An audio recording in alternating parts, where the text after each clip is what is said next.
Clair Short. Thank you, Mr. Deputy Speaker.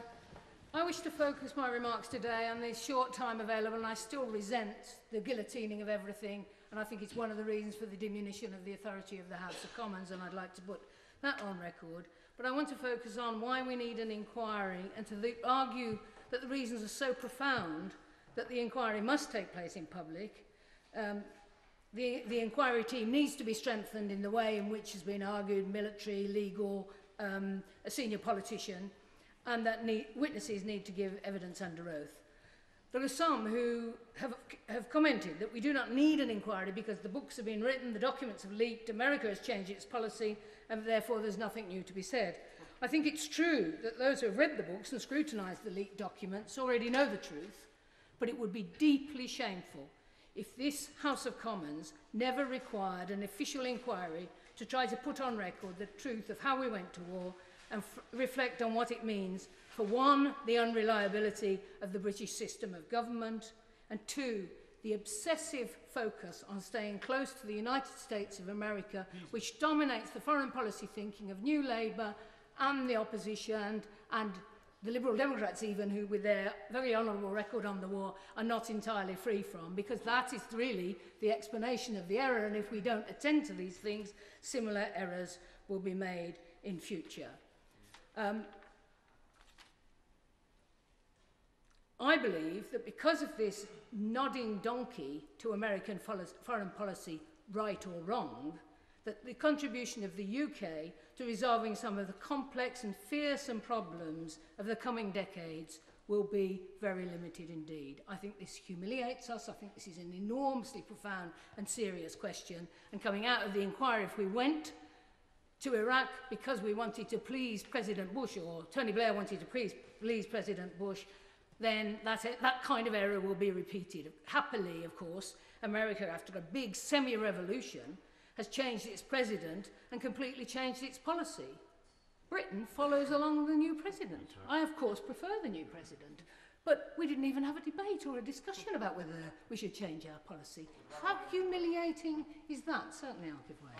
I'm grateful to the right honourable lady. Maybe she could clarify. I made an intervention earlier and stressed the importance of the relationship between the MOD and DFID, and the fact that the armed British forces were concerned that there was no plan, possibly to be led by DFID.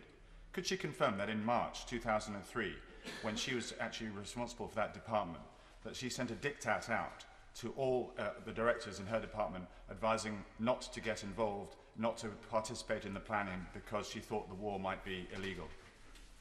I can't confirm that date, but I can confirm that when I heard the rumour and didn't see the legal document that the Attorney General doubted the legality of the war, I warned my staff of the consequences of that, and I think quite properly.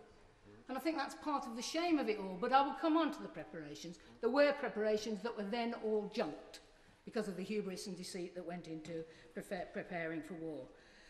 So I believe that a proper examination of the untruths, the constitutional manipulation and the outcome must lead to a re-examination of the UK role in the world, and that is a very important consequence of the inquiry that needs to flow to this House of Commons. I do not, of course, Mr. Deputy Speaker, advocate hostility to the United States. Indeed, I think if we'd spoken truthfully to the United States at the time, we would have been a better friend.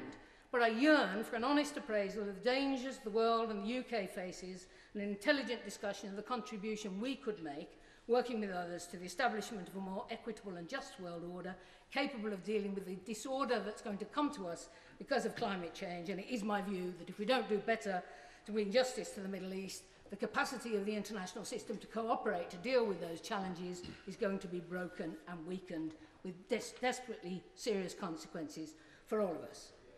So my argument is that we need an inquiry that forces all parties and the public to face up to the fact we went to Iraq because George Bush and the neoconservatives wanted to overthrow the unpopular regime of Saddam Hussein, regime change, and establish a friendly power in Iraq so that it could relocate American bases in the Middle East, dominate the Gulf, and have close relations with a country that contained a large proportion of the world's remaining oil.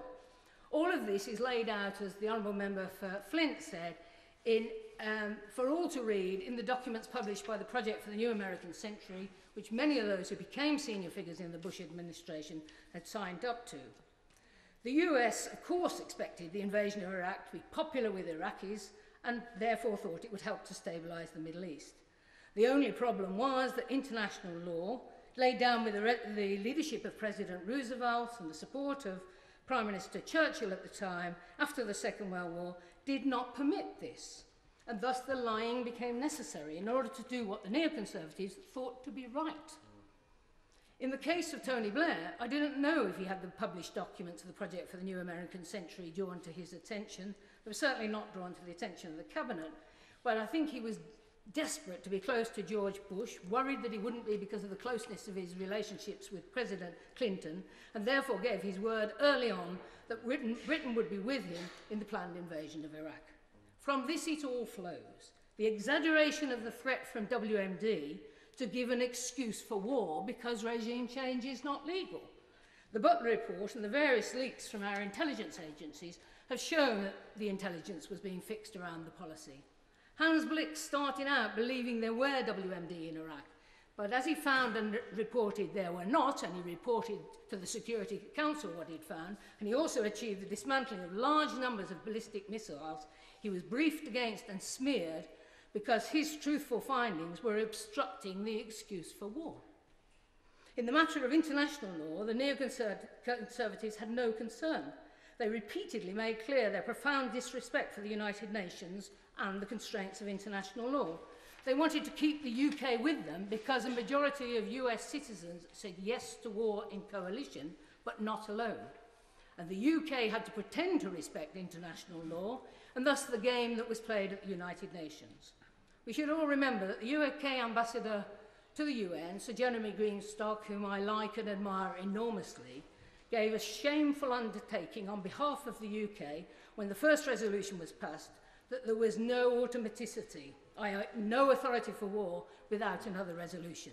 And then the UK went on to argue later that the first resolution gave authority for war. This is deeply shameful. I remain deeply shaken by the way the interpretation of international law was manipulated to fit the policy. The first legal opinion, leaked and now a matter of public record, was kept from the Cabinet. That's a complete breach of the Ministerial Code, but who enforces the Ministerial Code? The Prime Minister. The second was concocted at the last minute by an Attorney General who was a crony of the Prime Minister, put into the Lords by the Prime Minister and made Attorney General by the Prime Minister. He was completely... I will give way to the Honourable. I'm not following her in her criticisms, but again the fact that there were 44, if my memory serves me right, meetings of the Cabinet between September and the time we went to war, and the Attorney only attended 2 of them.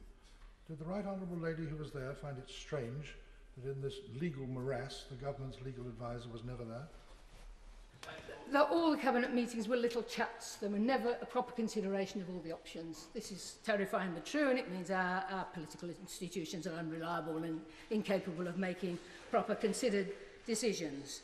At the time, when the attorney came, and I only remember him coming once right at the end, I was stunned by his opinion that he brought to the Cabinet. But I accepted that in such a matter the Attorney General would not bring a concocted opinion